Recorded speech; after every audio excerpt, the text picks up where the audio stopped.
નમસ્કાર મિત્રો, જી study Gujarati YouTube ચેનલમાં આપનું સ્વાગત છે.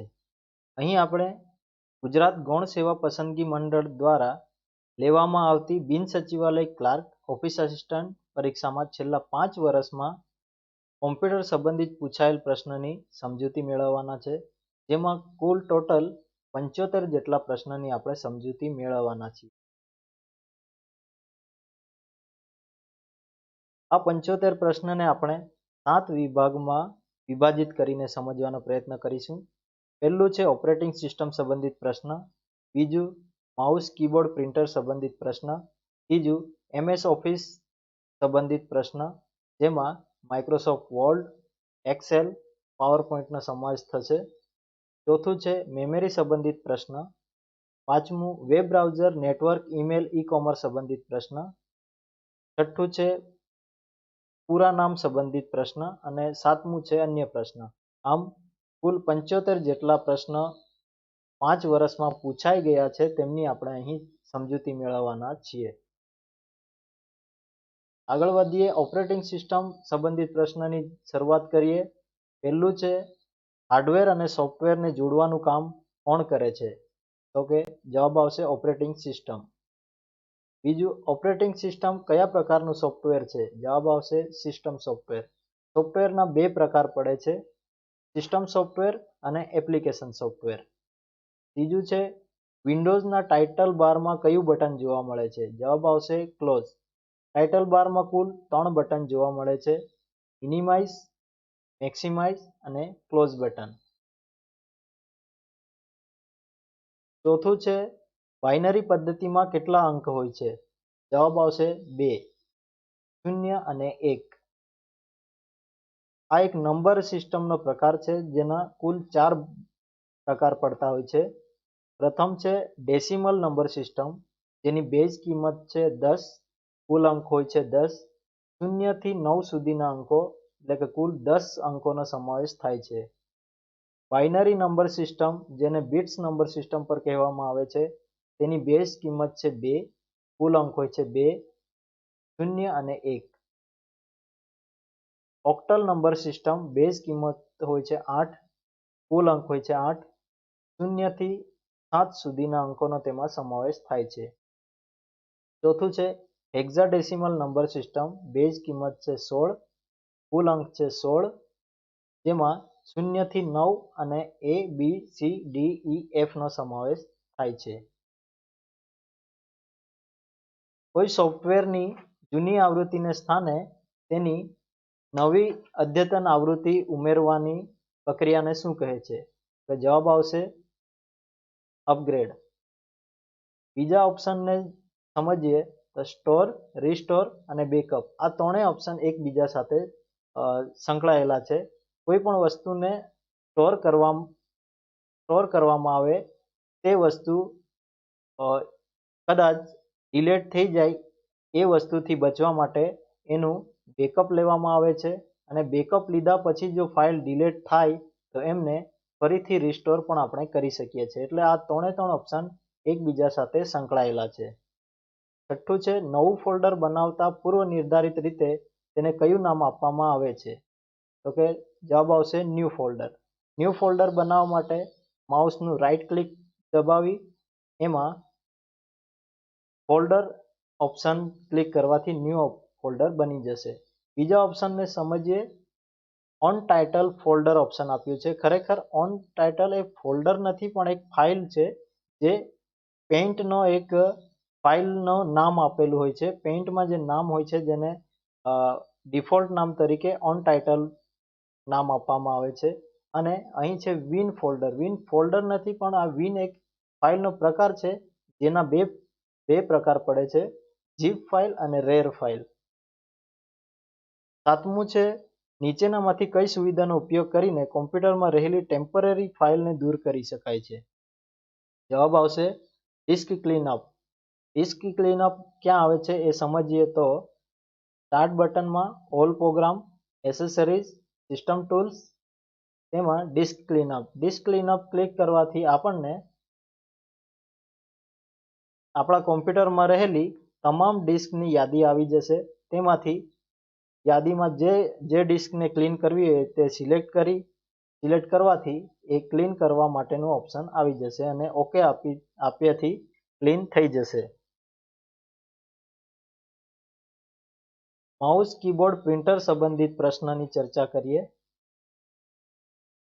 પહેલું છે, કોમ્પ્યુટરમાં માઉસને ઈચ્છિત જગ્યા પર લઈ જવાની ક્રિયાને શું કહે છે? કોમ્પ્યુટરમાં માઉસના બટનને દબાવી ખસેડવાની ક્રિયાને શું કહે છે? માઉસના બટનને 2 વખત દબાવીને છોડી દેવાની ક્રિયાને શું કહે છે?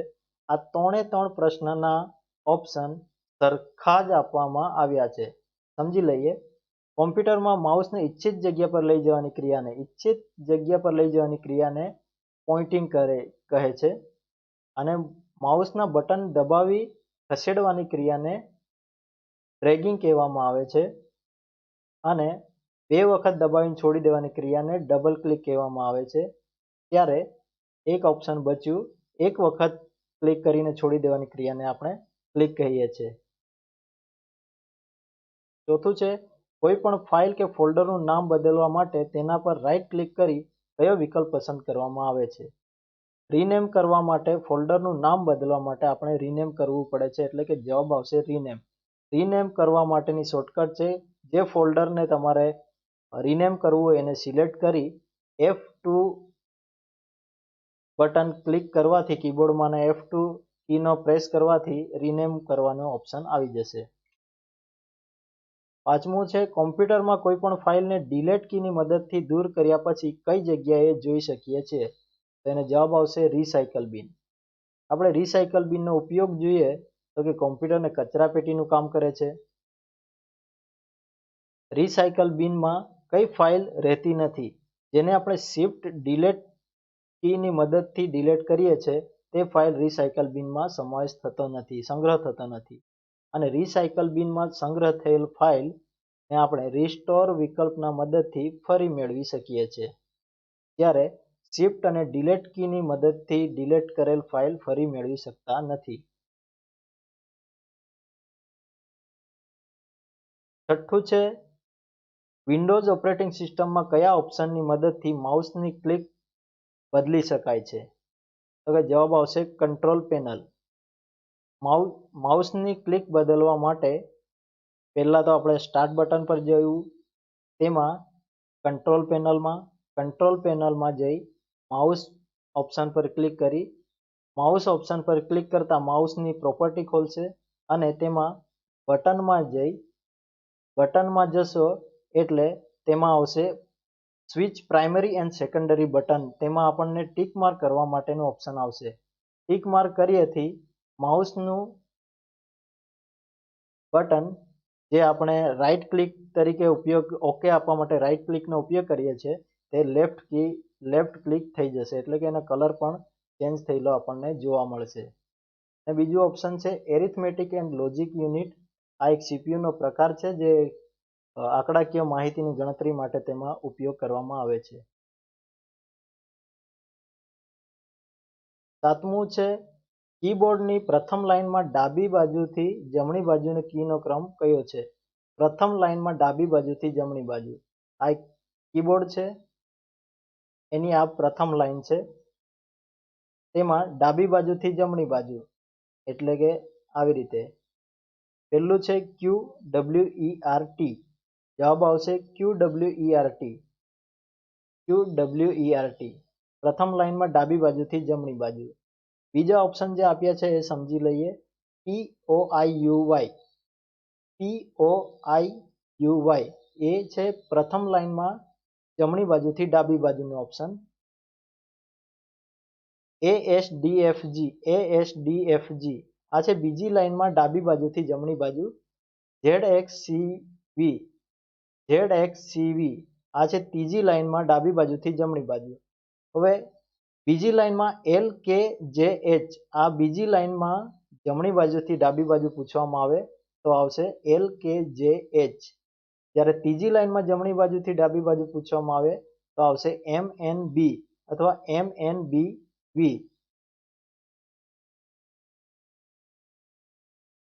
આઠમું છે, કીબોર્ડમાં ડિલીટ કી પ્રેસ કરવાથી કર્સરની કઈ બાજુના અક્ષર દૂર થશે? આ કર્સર હશે એનું આ રાઈટ અને લેફ્ટ. કર્સરની ડિલીટ કી પ્રેસ કરવાથી જમણી બાજુના અક્ષરો ડિલીટ થશે, જ્યારે ડાબી બાજુના અક્ષરો ડિલીટ કરવા માટે આપણે બેક સ્પેસનો ઉપયોગ કરવો પડશે. એટલે કે જવાબ આવશે જમણી બાજુ. 9. ડોક્યુમેન્ટની હાર્ડ કોપી કાઢવા માટે કયા સાધનનો ઉપયોગ કરવામાં આવે છે? જવાબ આવશે પ્રિન્ટર. સ્કેનર અને વેબ કેમેરા એ ઇનપુટ ડિવાઇસ છે.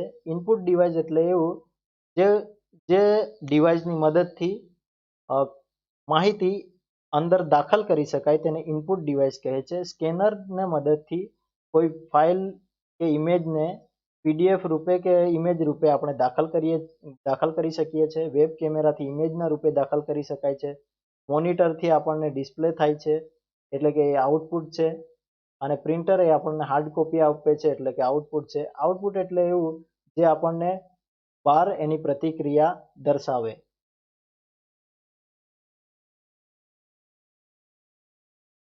દસમું છે થીસરસ માટેની શોર્ટકટ કી.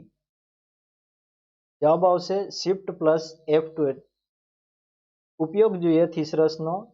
થીસરસનો ઉપયોગ જ્યારે કોઈ શબ્દનો વારંવાર એનું પુનરાવર્તન થતું હોય ત્યારે એ શબ્દની જગ્યાએ કોઈ બીજા શબ્દને આપણે ઉપયોગમાં લેવો હોય ત્યારે એના સમાનાર્થી શબ્દ શોધવા માટે થીસરસનો ઉપયોગ થાય છે. થીસરસને બીજી રીતે એને માહિતીનો ભંડાર તરીકે પણ ઓળખવામાં આવે છે. એટલે તેમાં આપણને અનેક સમાનાર્થી શબ્દ મળી જતા હોય છે. F7 એ સ્પેલિંગ ચકાસણી માટે ઉપયોગ થાય છે. હવે આપણે માઇક્રોસોફ્ટ ઓફિસની ચર્ચા કરીએ, સમજૂતી મેળવીએ, જેમાં આપણે MS વર્ડ, MS એક્સેલ અને MS પાવરપોઈન્ટના સંબંધિત પ્રશ્નની સમજૂતી મેળવીશું. પહેલું છે MS ઓફિસ પેકેજમાં કયા પ્રોગ્રામનો સમાવેશ થતો નથી? પ્રોગ્રામનો સમાવેશ થતો નથી એટલે આપણે પહેલા તો જોઈ લઈએ કે કયા પ્રોગ્રામનો સમાવેશ થાય છે. તો કે વર્ડનો સમાવેશ થાય છે, એક્સેલનો સમાવેશ થાય છે, એક્સેસનો સમાવેશ થાય છે. એટલે રાઇટરનો સમાવેશ થતો નથી. MS વર્ડ કયા પેકેજનો એક ભાગ છે? તો કે MS ઓફિસનો. MS ઓફિસનો પ્રશ્ન 2014માં પૂછાયો છે અને એ જ પ્રશ્નમાંથી 2016માં પ્રશ્ન બનાવીને પૂછવામાં આવ્યો છે. એટલે કે એક વર્ષના પ્રશ્નપત્રમાંથી પ્રશ્ન ઓલ્ટરનેટિવ તરીકે કે એમના ઓપ્શનમાંથી બીજા વર્ષે પણ પ્રશ્ન પૂછી શકાય છે. એટલે આપણે પ્રશ્નને વ્યવસ્થિત સમજી લેવા જરૂરી છે. MS ઓફિસના પ્રોગ્રામની યાદી જોઈએ તો MS Access, MS Excel, MS Groove, MS InfoPath, MS OneNote, MS Outlook, MS PowerPoint, MS Publisher, MS Word. અહીં આપણે MS આઉટલુકની આગળ ચર્ચા કરીશું, જેનો ઉપયોગ ઈમેલ ક્લાયન્ટ તરીકે થાય છે. એટલે કે ઈમેલ કરવા માટે પણ MS આઉટલુકનો ઉપયોગ થાય છે, જેની આગળ આપણે ચર્ચા કરીશું. MS વર્ડની નીચેના ભાગમાં જોવા મળતી આડી લાઈને શું કહે છે? અહીં MS વર્ડની માહિતી પૂછવામાં આવી છે. સૌથી નીચેના ભાગમાં જોવા મળતી આડી લાઈને સ્ટેટસ બાર કહે છે. જ્યારે એવું પૂછવામાં આવે કે વિન્ડોની સૌથી નીચેની આડી લાઈનને શું કહે છે? તો એનો જવાબ આવશે ટાસ્ક બાર. વધુ રીતે સમજીએ, પ્રથમ લાઈન જે આવે છે એમાં ટાઇટલ બાર કહેવાય છે. ટાઇટલ બારમાં 3 ઓપ્શન હોય છે: મિનિમાઇઝ, મેક્સિમાઇઝ અને ક્લોઝ બટન. જ્યારે બીજું આવે છે મેનુ બાર, એની અંદર તમામ મેનુઓ આવેલા હોય છે. ત્રીજું હોય છે ફોર્મેટિંગ ટૂલ બાર. એમાં કોઈ પણ માહિતીને જે કંઈ ફોર્મેટિંગ એટલે કે વધારાની જે ક્રિયાઓ કરવામાં આવે છે તે ફોર્મેટિંગ ટૂલ બારમાં હોય છે. સ્ક્રોલર બાર જે બાજુમાં આવેલી હોય છે અને નીચે સ્ટેટસ બાર આવેલ છે. એટલે કે વર્ડમાં સૌથી છેલ્લેની જે લાઈન છે તેને સ્ટેટસ બાર કહેવામાં આવે છે. જ્યારે વિન્ડોની સૌથી નીચેની લાઈન છે તેને ટાસ્ક બાર કહેવામાં આવે છે. ક્યારેક એવું પણ પૂછવામાં આવ્યું છે કે સ્ટાર્ટ બટન કઈ બારમાં આવેલું હોય છે, એટલે કે ટાસ્ક બારમાં, જેમાં સમય પણ આવે છે અને તારીખ પણ આવે છે. અને વચ્ચે જે છે તેને રાઇટિંગ એરિયા તરીકે આપણને ઓળખવામાં આવે છે. ચોથું છે MS વર્ડમાં પેજને ઊભું દર્શાવવા કયા વિકલ્પનો ઉપયોગ કરવામાં આવે છે? પેજને ઊભું દર્શાવવા માટે પોર્ટ્રેટ અને આડું દર્શાવવા માટે લેન્ડસ્કેપનો ઉપયોગ થાય છે. MS વર્ડમાં લખાણના ફોન્ટને મોટા કરવા કયા વિકલ્પનો ઉપયોગ થાય છે? ફોન્ટને મોટા કરવા માટે Ctrl+Shift+ આ તીરનું નિશાન બતાવવામાં આવે છે. જ્યારે લખાણના ફોન્ટને નાના કરવા માટે Ctrl+Shift+ સામેની બાજુ તીર, એટલે કે આ તીરને એવી રીતે સમજીએ, જેના તરફ તીર હોય એ નાનું અને જેના બાજુ તીર ન હોય તે મોટું. એટલે કે આ તીર સામે છે એટલે મોટા ફોન્ટ દર્શાવવા માટે, અને આ તીર શિફ્ટ તરફ છે એટલે કે એમની સામે જ છે એટલે એ નાના અક્ષર દર્શાવવા માટે.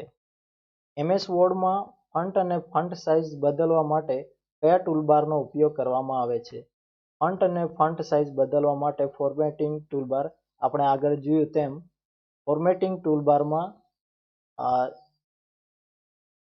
અક્ષરોને ફોન્ટ બદલવા, ફોન્ટ સાઇઝ બદલવા, આ બધી વસ્તુઓ ફોર્મેટિંગ ટૂલબારમાં આવે છે.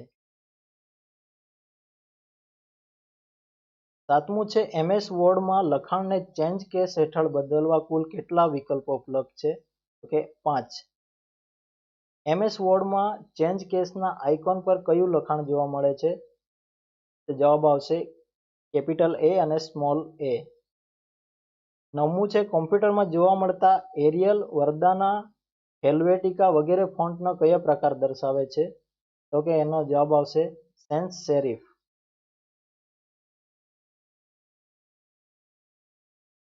આ ફોન્ટના પ્રકાર છે. સ્ક્રિપ્ટ, જો કે છેલ્લા અક્ષર જોડાયેલા હોય છે. સેરિફ, તો કે નીચેનો છેલ્લો અક્ષરને ફાળો કરેલો હોય છે. જ્યારે સેન્સ સેરિફ એ એકદમ પ્લેન અક્ષરો હોય છે, જેમાં કોઈ ફાળો કે જોડાણ કરેલું હોતું નથી. એટલે આ સેન્સ સેરિફને સમજીએ તો કે આ સાદો અક્ષર છે, જ્યારે આ સેરિફ છે એ નીચેનો અક્ષર ફાળો કરેલ છે. અને સેન્સ સેરિફ જે છે તેને સમજીએ તો કે આ વધારાના ભાગ બહાર ફાળો કરેલો છે, એવા જે અક્ષર સ્ટાઇલ હોય છે તેને સેરિફ કહેવામાં આવે છે, અને સિમ્પલ જે હોય છે એને સેન્સ સેરિફ કહેવામાં આવે છે. અને જે આ રીતે એકબીજા સાથે જોડાયેલા હોય છે તેને સ્ક્રિપ્ટ રાઇટિંગ તરીકે પણ આપણે ઓળખીએ છીએ. અહીં જોઈએ તો આપણે પેજને ઊભું દર્શાવવા માટે પોર્ટ્રેટ, આડું દર્શાવવા માટે લેન્ડસ્કેપ, અને જે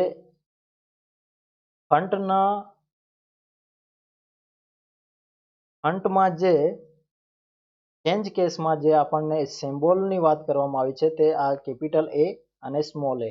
એની અંદર 5 ઓપ્શન હોય છે, એટલે કે પ્રશ્ન 5 જે આગળ પૂછવામાં આવ્યો તે એમાં આવશે sentence case, lower case, upper case, capitalize each word અને ટોગલ કેસ. આ 5 ઓપ્શનો આવેલા હોય છે ચેન્જ કેસની અંદર. અને આ છે એની આગળ આપણે ચર્ચા કરીશું.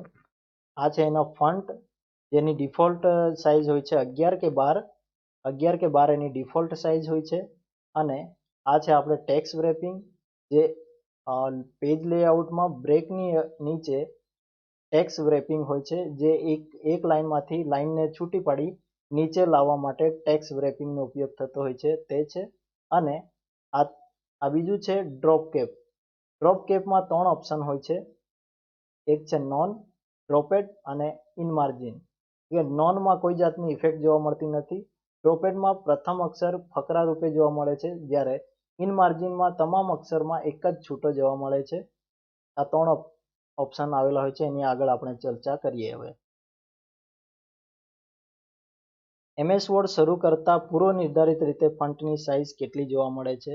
આગળ ચર્ચા કરી તેમ પૂર્વ નિર્ધારિત રીતે 11 કે 12 એની સાઇઝ જોવા મળે છે. MS વર્ડમાં લીટીની અંતમાં વધુ અક્ષરોને તોડીને નીચેની લાઇનમાં દર્શાવવા માટેની ક્રિયાને શું કહે છે? તો કે ટેક્સ્ટ રેપિંગ. MS વર્ડમાં પેરેગ્રાફના પ્રથમ અક્ષરને અમુક લાઈન જેટલા મોટા કદમાં દર્શાવવા માટે કઈ સુવિધા છે? તો કે ડ્રોપ કેપ.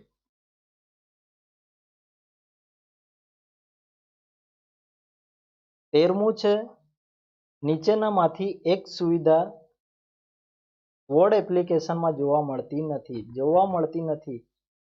એટલે એમાં ડેટા ફિલ્ટરનું ઓપ્શન વર્ડમાં જોવા મળતું નથી, એ એક્સેલમાં જોવા મળે છે. એટલે કે જવાબ આવશે ડેટા ફિલ્ટર. 14મું છે નીચેનામાંથી એક સુવિધા એક્સેલ એપ્લિકેશનમાં જોવા મળતી નથી. એક્સેલમાં જે જોવા મળતી નથી તે છે મેલ મર્જ, અને મેલ મર્જ જોવા મળે છે MS વર્ડમાં. 15મું છે MS એક્સેલમાં કઈ સંખ્યાનું વર્ગમૂળ શોધવા માટે કયા વિધેયનો ઉપયોગ કરવામાં આવે છે? વર્ગમૂળ શોધવા માટે SQRT નો ઉપયોગ કરવામાં આવે છે. અને જ્યારે બીજું ઓપ્શન આપણને જે આપ્યું છે એનો ઉપયોગ જોઈ લઈએ તો 100 થી વધુ વખત લખાયેલ શબ્દ શોધવા માટે મોડનો ઉપયોગ થાય છે.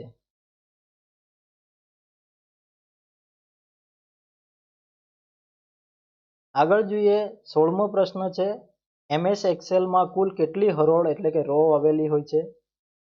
જવાબ આવશે 65536. આ જે જવાબ છે તે એક્સેલ 2003 અને એના પહેલાનું જે વર્ઝન છે એના આધારે આ પ્રશ્ન પૂછવામાં આવ્યો છે. એટલે કે 65536 એ રો છે અને 256 એની કોલમો છે. આ જૂના એક્સેલના વર્ઝનના આધારે પૂછવામાં આવેલ પ્રશ્ન છે. જ્યારે હાલ લેટેસ્ટ 2019નું વર્ઝન છે તેમાં આપણને રો અને કોલમની સાઇઝ કુલ હરોળો અલગ જોવા મળશે, કોલમ અલગ જોવા મળશે અને રો પણ અલગ જોવા મળશે. પરંતુ પરીક્ષામાં મોટે ભાગે એક્સેલના 2003 કે એના પહેલાના વર્ઝનમાંથી જ પ્રશ્ન પૂછવામાં આવતા હોય છે. જ્યારે 2019 કે 2016, 13 અને આ 7 જે છે એના આધારે પ્રેક્ટિકલ પૂછવામાં આવતું હોય છે. એટલે આપણે ખાલી થિયરીની વાત કરી રહ્યા છે. એટલે એનો જવાબ આવશે 65536. 17મું છે ફાઇલને એક જગ્યા પરથી અન્ય જગ્યાએ ખસેડવા માટે કયા વિકલ્પનો ઉપયોગ કરવામાં આવે છે? ફાઇલને એક જગ્યાએથી બીજી જગ્યાએ ખસેડવા માટે કટનો ઉપયોગ થાય છે. જ્યારે એને કોપી એના જેવી જ બીજી ફાઇલ બીજી જગ્યાએ સેવ કરવા માટે કોપીનો ઉપયોગ થાય છે. અને આ કટ અને કોપી જે કરવામાં આવે છે એને કોઈ પણ જગ્યાએ સંગ્રહિત કરવા માટે પેસ્ટનો ઉપયોગ કરવામાં આવે છે. હવે એની શોર્ટકટ જોઈએ તો કટ માટે શોર્ટકટ છે Ctrl+X, કોપી માટે Ctrl+C, પેસ્ટ માટે Ctrl+V. 18મું છે ફાઇલમાંથી ડિલીટ કરેલી માહિતીને તુરંત જ પછી પાછી મેળવવા માટે કયા વિકલ્પનો ઉપયોગ કરવામાં આવે છે? જવાબ આવશે અન્ડુ. અન્ડુનો શોર્ટકટ છે Ctrl+Z. અને છેલ્લે કરેલી ક્રિયાને નાશ કરવા માટે રીડુ. રીડુનો શોર્ટકટ છે Ctrl+Y.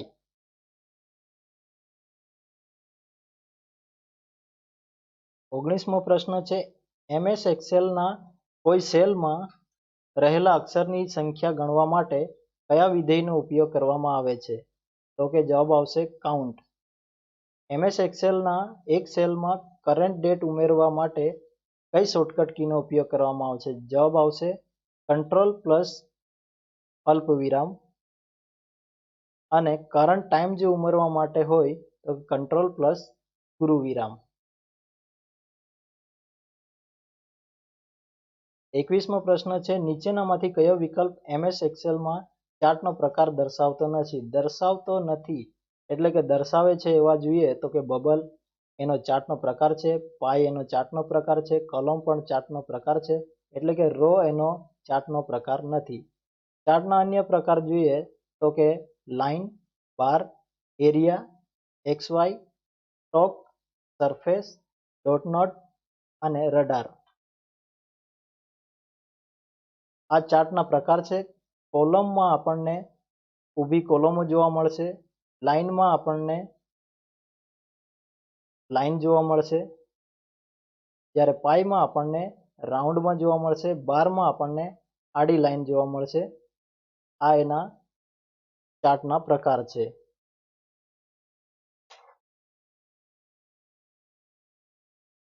20મો પ્રશ્ન જોઈએ. MS એક્સેલના ઇફ ફંક્શન હેઠળ કેટલા પેરામીટર ઉમેરવામાં આવે છે?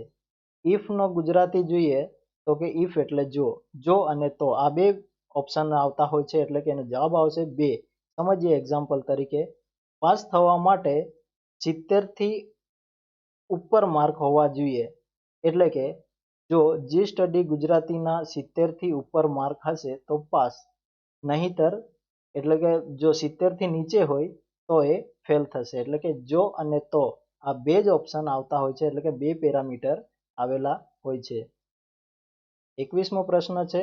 MS પાવરપોઈન્ટમાં કોઈ ચિત્ર ક્લિપ આર્ટ પર ક્લિક કરતા રીસાઇઝ હેઠળ તેની આજુબાજુમાં કેટલા સાઇઝિંગ હેન્ડલ જોવા મળે છે? જવાબ આવશે 8. કઈ કઈ જગ્યાએ હોય છે તે જોઈ લઈએ. તો કે પહેલો 1, 2, 3, 4, 5, 6, 7 અને 8. આવી રીતે આ 8 સિમ્બોલો, આ 8 હેન્ડલ આવેલા હોય છે રીસાઇઝિંગ કરવા માટે.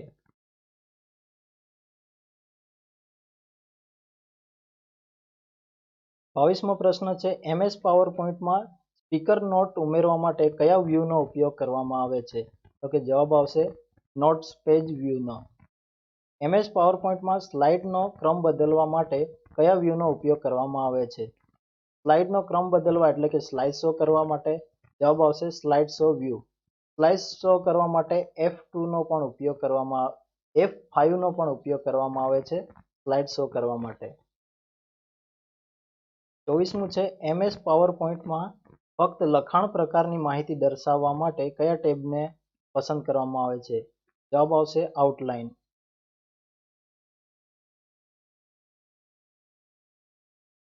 આગળ આપણે મેમરી સંબંધિત પ્રશ્નની ચર્ચા કરીએ. તો પહેલો પ્રશ્ન છે. કોમ્પ્યુટરમાં માહિતી સંગ્રહનો સૌથી નાનો એકમ કયો છે? જવાબ આવશે બીટ.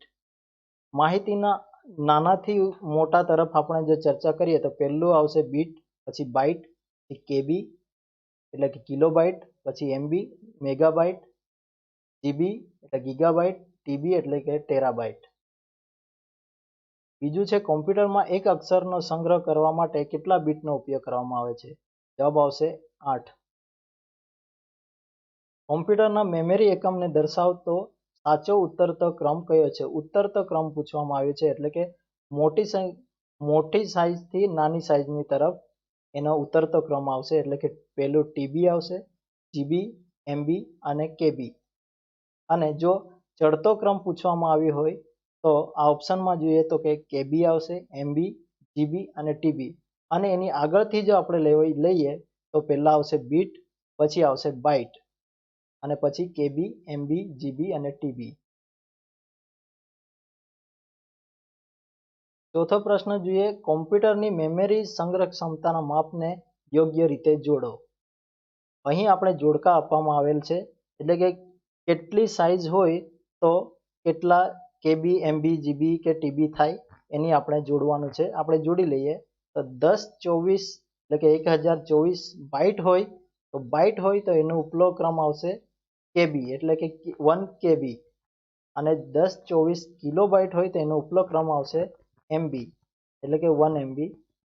1024 મેગાબાઇટ હોય, મેગાબાઇટથી ઉપલો ક્રમ આવશે GB. અને 1024થી ગીગાબાઇટ હોય તો એનો ઉપલો ક્રમ આવશે TB. એટલે કે જવાબ આવશે A ની હાથે A, 1 ની હાથે A, 2 ની હાથે B, 3 ની હાથે C અને 4 ની સાથે D. પાંચમું છે. સામાન્ય રીતે CDની સંગ્રહ ક્ષમતા કેટલી હોય છે? જવાબ આવશે 700 MB. અને DVDની સંગ્રહ ક્ષમતા 4.7 GB જેટલી હોય છે. છઠ્ઠો પ્રશ્ન છે. CD DVDમાં ડેટા કયા સ્વરૂપે સંગ્રહિત હોય છે? જવાબ આવશે ડિજિટલ સ્વરૂપે. ડિજિટલ સ્વરૂપ એટલે જે આપણને જોઈ શકાતું નથી, અને એનાલોગ એટલે કે આપણે જેને જોઈ શકીએ. એટલે કે ઉપર લખવામાં આવ્યું હોય, જો CD અને DVDની ઉપર લખવામાં આવતું હોય તો તેને એનાલોગ કહેવાય, અને જે એની અંદર જે ડેટા સંગ્રહિત કરવામાં આવે છે તેને જોઈ શકાતા નથી એટલે એ ડિજિટલ છે. સાતમું છે નીચેનામાંથી કયો વિકલ્પ રેમનો પ્રકાર દર્શાવે છે? જવાબ આવશે SRAM ને DRAM. SRAM નું ફૂલ ફોર્મ છે સ્ટેટિક રેમ અને DRAM નું ફૂલ ફોર્મ છે ડાયનામિક રેમ. રેમ નું ફૂલ ફોર્મ છે રેન્ડમ એક્સેસ મેમરી, જ્યારે રોમ નું ફૂલ ફોર્મ હોય છે રીડ ઓનલી મેમરી, જેના ત્રણ પ્રકાર છે PROM, EPROM અને EEPROM. આઠમો પ્રશ્ન જોઈએ, કોમ્પ્યુટર મેમરી રેમ રોમ બાબતે નીચેના કયા વિધાનો સાચા છે? પહેલું ઓપ્શન છે રેમ એટલે રેન્ડમ એક્સેસ મેમરી, રોમ એટલે રેન્ડમ ઓનલી મેમરી. અહીં રેમ એટલે રેન્ડમ એક્સેસ મેમરી બરાબર છે, પરંતુ રોમનું full form read only memory હોય છે, જ્યારે અહીં રેન્ડમ ઓનલી મેમરી છે, એટલે કે આ વિકલ્પ ખોટું છે. બીજું જોઈએ, રેમ કોમ્પ્યુટરમાંથી વાંચવા અને લખવાની, જ્યારે રોમ ફક્ત વાંચવાની સુવિધા આપે છે. રેમ એ રેન્ડમ એક્સેસ મેમરી છે, એટલે કે વાંચવા અને લખવાની સુવિધા આપે છે, એટલે બરાબર છે, જ્યારે રોમ એ રીડ ઓનલી મેમરી છે, એટલે કે ફક્ત વાંચવાની સુવિધા આપે છે, એટલે આ વિકલ્પ ખરું છે. આગળ જોઈએ, ત્રીજું ઓપ્શન રેમના પ્રકાર SRAM અને DRAM છે. આગળ જોઈએ તેમ આપણે SRAM અને DRAM રેમના પ્રકાર છે, બરાબર છે, જ્યારે રોમના પ્રકાર PROM, EPROM અને EEPROM છે. આ પણ વિકલ્પ સાચું છે. ચોથો વિકલ્પ જોઈએ, રેમ સ્થાયી મેમરી છે, જ્યારે રોમ અસ્થાયી મેમરી છે. અહીં આપણને ઓલ્ટરનેટ પૂછી લેવામાં આવ્યું છે, એટલે કે રેમ એ અસ્થાયી છે, જ્યારે રોમ એ સ્થાયી છે. કેમ કે રેમને આપણે વોલેન્ટાઇલ મેમરી તરીકે ઓળખીએ છીએ અને રોમને આપણે નોન વોલેન્ટાઇલ તરીકે, એટલે કે સ્થાયી મેમરી તરીકે ઓળખીએ છીએ, એટલે કે આ ઓપ્શન પણ ખોટું છે. એટલે જવાબ આવશે બી અને સી, એટલે કે જવાબ આવશે બી અને સી. મેમરીના પ્રકાર, પ્રાઇમરી મેમરી જેમાં રેમ અને રોમ સમાવેશ થાય છે. સેકન્ડરી મેમરી જેમાં hard drive, CD, pen drive વગેરે એક્સ્ટ્રા જે આપણે લગાવવામાં આવે છે તેનો સમાવેશ સેકન્ડરી મેમરીમાં થાય છે.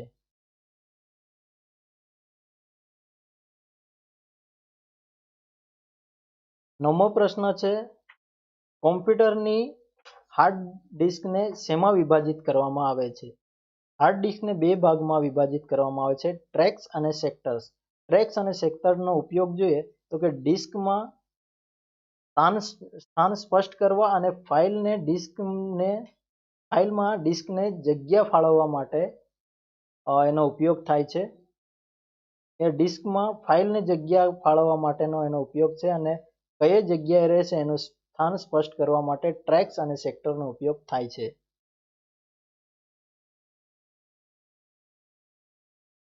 આગળ આપણે web browser, network, email, e-commerce સંબંધિત પ્રશ્નની ચર્ચા કરીએ. પહેલું છે HTML નો ઉપયોગ શેના માટે થાય છે? જવાબ આવશે વેબ પેજ બનાવવા. આપણે HTML નો ફૂલ ફોર્મ જોઈએ તો hypertext markup language. Hypertext markup લેંગ્વેજનો ઉપયોગ વેબ પેજ બનાવવા થાય છે, અને વેબ પેજ જે બનાવવામાં આવે છે તે નોટપેડમાં બનાવવામાં આવે છે, અને તે નોટપેડમાં કોડિંગ કરીને એને બનાવવામાં આવે છે વેબ પેજ. અને વેબ પેજ બનાવ્યા પછી વેબ પેજના સંગ્રહને વેબસાઇટમાં કન્વર્ટ કરવામાં આવે છે, એટલે વેબસાઇટ બનાવવા માટે વેબ પેજનો ઉપયોગ થાય છે. બીજું છે નીચેનામાંથી કયો વિકલ્પ વેબ બ્રાઉઝર દર્શાવે છે? Web browser Mozilla Firefox web browser છે, ઇન્ટરનેટ એક્સપ્લોરર વેબ બ્રાઉઝર છે, ગૂગલ ક્રોમ વેબ બ્રાઉઝર છે, એટલે કે આપેલા તમામ એનો જવાબ આવશે. અન્ય વેબ બ્રાઉઝરને જોઈએ તો વર્લ્ડ વાઇડ વેબ, જે હાલ નેક્સસ તરીકે ઓળખાય છે, line mode browser, Mosaic, Cello, Arena, Netscape Navigator, Agora, Opera, Amaya, Phoenix, Apple Safari, Maxthon, Microsoft Edge, Pale Moon વગેરે જેવા અન્ય આપણને વેબ બ્રાઉઝર જોવા મળે છે, જેમાં મહત્વનું છે વર્લ્ડ વાઇડ વેબ. કેમ કે વર્લ્ડ વાઇડ વેબ એ પ્રથમ વેબ બ્રાઉઝર છે, જેની આપણે આગળ ચર્ચા કરીશું. ત્રીજું છે HTMLમાં ફોર્મ બનાવવા કયા ટેગનો ઉપયોગ થાય છે? કે ફોર્મ ફોર્મ બનાવવા માટે ફોર્મ ટેગનો ઉપયોગ થાય છે. અન્ય ટેગો જે જોઈએ તો આ એક વેબ પેજ ક્રિએટ કરવા માટે ટેગનો ઉપયોગ થતા હોય છે. જે વેબસાઇટ આપણને જોવા મળે છે તેને આ એક કોડિંગ કરીને બનાવવામાં આવે છે, જે નોટપેડમાં બનાવવામાં આવે છે. એમાં ક્લિક કરી શકાય એવું બટન જો મૂકવામાં આવે, બટન મૂકવા માટે બટનનો ઉપયોગ થાય છે, ક્લિક કરી શકાય એવું બટન મૂકવા માટે. અને અંદર જો ટેબલ ઉમેરવામાં આવે તો ટેબલનો ઉપયોગ થાય છે. લિસ્ટ દર્શાવવા માટે સિલેક્ટ ટેગનો ઉપયોગ થાય છે. ડોક્યુમેન્ટના માલિકની માહિતી દર્શાવવા માટે એડ્રેસ ટેગનો ઉપયોગ થાય છે. અને વિકલ્પ દર્શાવવા હોય તો ઓપ્શન ટેગનો ઉપયોગ થાય છે. ઇમેજ દર્શાવવા હોય તો ઇમેજનો ઉપયોગ થાય છે. સાઉન્ડ દર્શાવવા માટે ઓડિયોનો ઉપયોગ થાય છે, ઓડિયો ટેગનો. અને વિડીયો કે મૂવી દર્શાવવા માટે વિડીયો ટેગનો ઉપયોગ થતો હોય છે. આગળ જોઈએ, ચોથું છે પુસ્તકોનું ઓનલાઈન વેચાણ કરતી પ્રચલિત વેબસાઇટ કઈ છે? જવાબ આવશે www.amazon.com. જો કે એમેઝોન હાલ આપણને વિવિધ રૂપે એટલે વિવિધ સુવિધાઓ પૂરી પાડતી જોવા મળે છે, જે ફક્ત પુસ્તકો પૂરતી સીમિત રહી નથી પણ અન્ય સુવિધાઓ પણ પૂરી પાડે છે. અને એની સાથે આપણને ફ્લિપકાર્ટ પણ જોવા મળે છે. ફ્લિપકાર્ટ પણ અનેક સુવિધાઓ આપણને પૂરી પાડતી હોય છે. અને ફ્લિપકાર્ટનું એનું જે હેડક્વાર્ટર છે તે આપણે ભારતની અંદર બેંગલુરુમાં છે, જે બેંગલુરુ કર્ણાટકમાં આવેલ છે. ત્યાં ફ્લિપકાર્ટનું હેડક્વાર્ટર આવેલ છે. www.amazon.comનું વડું મથક સીધો પ્રશ્ન પૂછી લેવામાં આવ્યો છે PSI 2017ની પરીક્ષામાં. એટલે કે એમેઝોનનું વડું મથક ક્યાં આવેલ છે? તો કે વોશિંગ્ટનમાં. તેવી રીતે આપણને કદાચ ફ્લિપકાર્ટનું વડું મથક પણ પૂછી લેવામાં આવે, એટલે કે ફ્લિપકાર્ટનું વડું મથક આવશે બેંગલુરુ કર્ણાટકમાં. આ એનો એમેઝોનનો લોગો છે. અને આ વ્યક્તિ છે જેફ બેઝોસ, જે હાલ એમેઝોનના CEO તરીકે ફરજ બજાવી રહ્યા છે. તેનું મુખ્ય મથક છે વોશિંગ્ટનમાં, યુનાઇટેડ સ્ટેટ્સ અમેરિકાની અંદર આવેલું છે.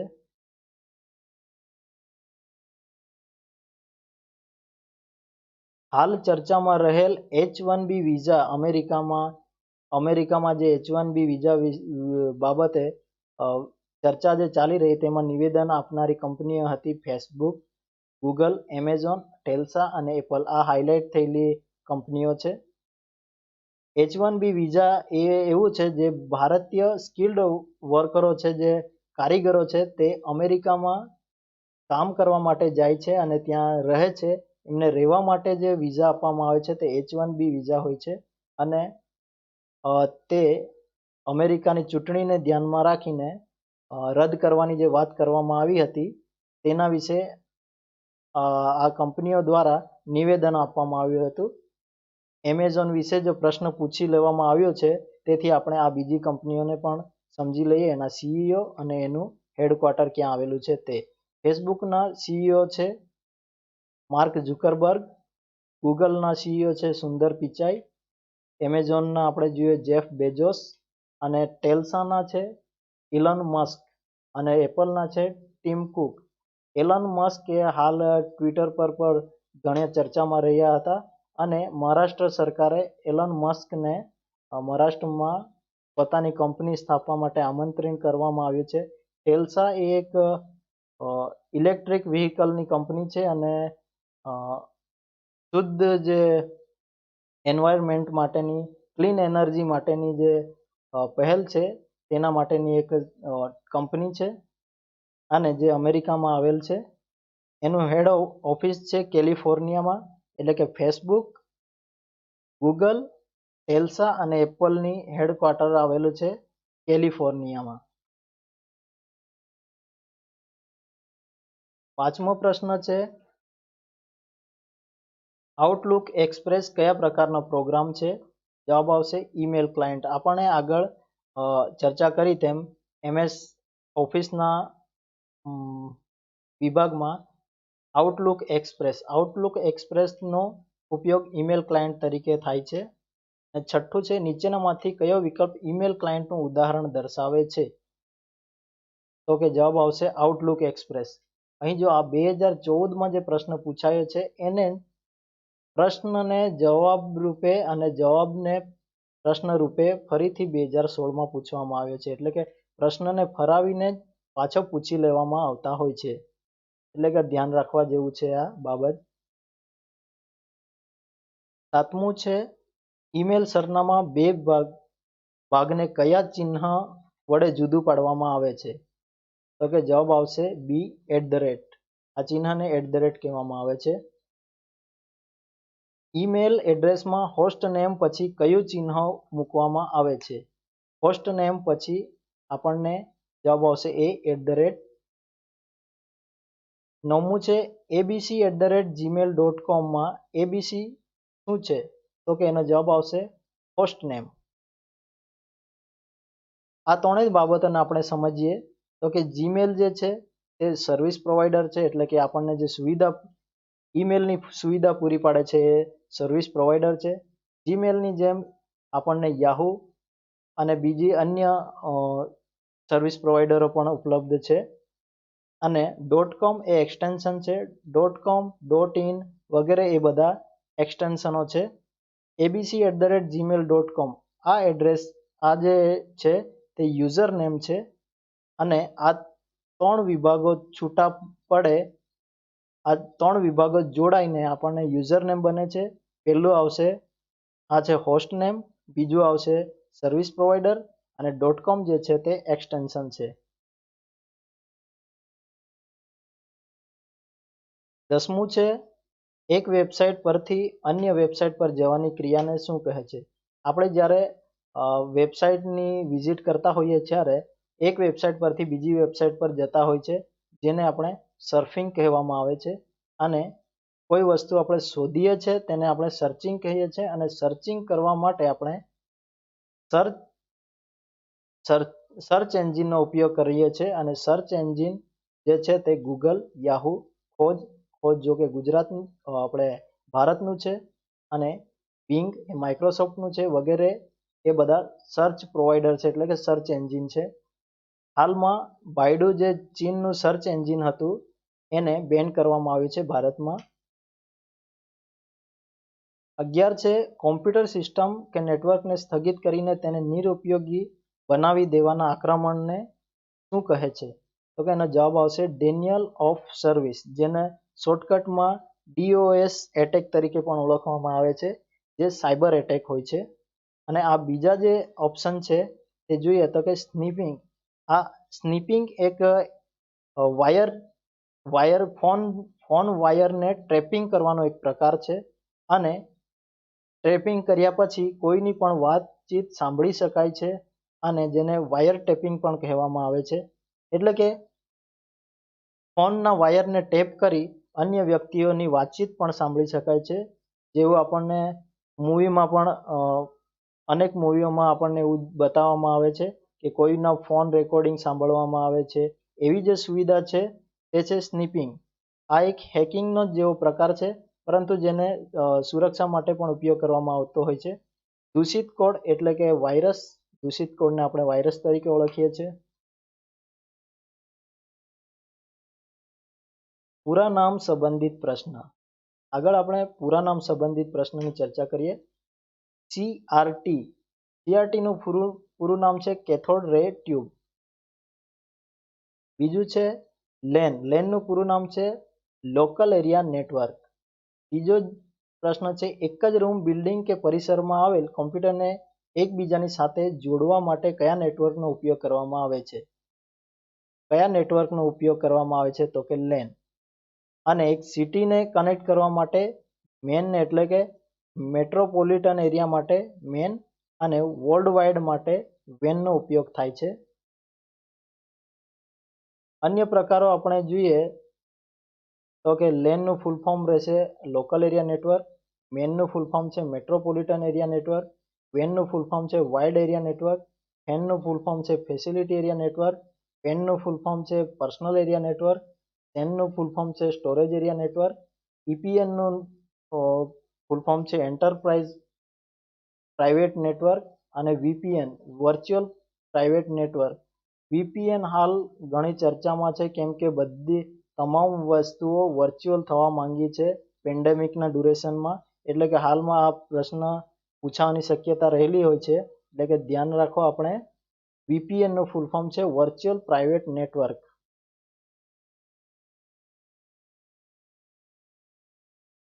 ચોથો પ્રશ્ન છે મોડેમ. મોડેમનું પૂરું નામ છે, જવાબ આવશે મોડ્યુલેટર ડીમોડ્યુલેટર.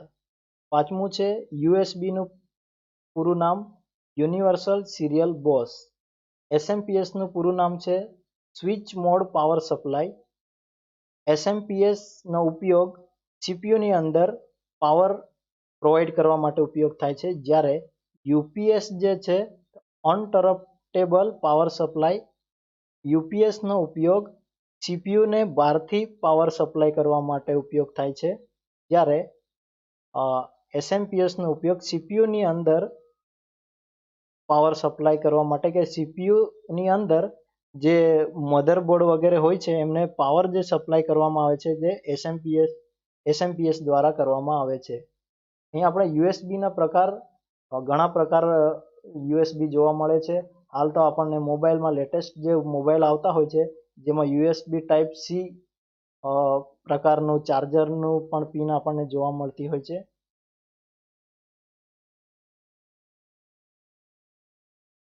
સાતમું છે પૃથ્વીની આસપાસ પરિભ્રમણ કરતા ભૂસ્થિર ઉપગ્રહો વડે પ્રાપ્ત થતી ઇન્ટરનેટની સેવાને શું કહે છે? જવાબ આવશે ઇન્ટરનેટ ઓવર સેટેલાઇટ, જેને IOS તરીકે ઓળખવામાં આવે છે. એનું ફૂલ ફોર્મ છે ઇન્ટરનેટ ઓવર સેટેલાઇટ. અહીં કન્ફ્યુઝ થવાની જરૂર નથી, કેમ કે આ એક બીજું કન્ફ્યુઝનમાં નાખે એવું ઓપ્શન જે છે તે છે કે IOS, આઈફોન ઓપરેટિંગ સિસ્ટમ.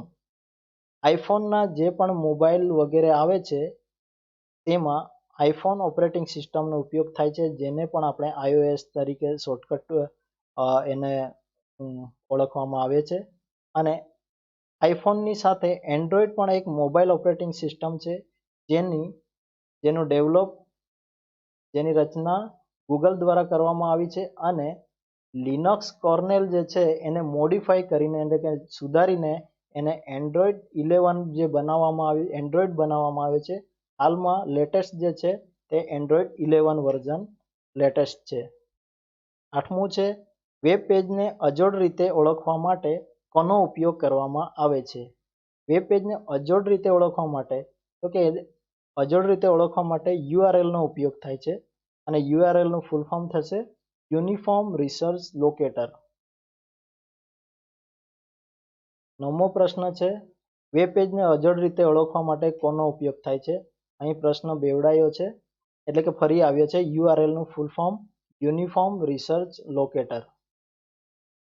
10મો પ્રશ્ન છે સૌપ્રથમ વેબ બ્રાઉઝરની રચના કોણે કરી હતી? આગળ આપણે ચર્ચા કરી તેમ સૌપ્રથમ વેબ બ્રાઉઝર હતું વર્લ્ડ વાઇડ વેબ, જેની રચના 1990માં કરવામાં આવી હતી, અને તે રચના કરી હતી ટિમ બોર્નર-લી. આ ટિમ બોર્નર-લી દ્વારા પ્રથમ વેબ બ્રાઉઝરની રચના કરવામાં આવી હતી. બીજી વસ્તુ જો આપણને ધ્યાનમાં રાખીએ તો કે ફર્સ્ટ સક્સેસફુલ નેટવર્કિંગ પ્રોજેક્ટ, એટલે કે પ્રથમ સફળ નેટવર્કિંગ પ્રોજેક્ટ જે હતો તે ARPANET હતો, જે 1969માં લાવવામાં આવ્યો હતો. જે ARPANET નું ફૂલ ફોર્મ છે advance research project agency network. અને આનો જે રચના કરી હતી તે DARPA, એનું ફૂલ ફોર્મ છે defence advance research project agency, જે અમેરિકાની એજન્સી છે તેના દ્વારા એમની ARPANETની રચના કરવામાં આવી હતી. આ છે ટિમ બોર્નર-લીની ફોટો. 11મો પ્રશ્ન છે TBIL નું પૂરું નામ. TBIL નું પૂરું નામ છે ટ્રાન્સલેટરેશન બિટવીન ઇન્ડિયન લેંગ્વેજ. 12મું છે ASCII નું પૂરું નામ. જવાબ આવશે American standard code four information exchange. અન્ય પ્રશ્નની જોઈએ તો ભારતમાં સુપર કોમ્પ્યુટરના પિતા તરીકે કોણ જાણીતું છે? જવાબ આવશે વિજય ભાટકર. સુપર કોમ્પ્યુટરના પિતા તરીકે વિજય ભાટકરને ઓળખવામાં આવે છે. વિજય ભાટકરનું પૂરું નામ છે વિજય પાંડુરંગ ભાટકર, જેણે પરમ સુપર કોમ્પ્યુટર બનાવ્યું છે. પરમ સુપર કોમ્પ્યુટરનું ડેવલપિંગ કરવામાં આવ્યું છે. અને બીજા જે ઓપ્શન આપણને આપ્યા છે સામ પિત્રોડા. સામ પિત્રોડા તો કે ભારતીય ટેલિકોમ્યુનિકેશન ક્રાંતિના પિતા છે. જ્યારે અન્ય જે ઓપ્શન છે જે ઇન્ફોસિસ કંપની સાથે જોડાયેલ છે, નારાયણ મૂર્તિ ઇન્ફોસિસ કંપનીના સ્થાપક છે. નંદન નીલેકણી સહસ્થાપક છે ઇન્ફોસિસના. આ છે વિજય ભાટકર.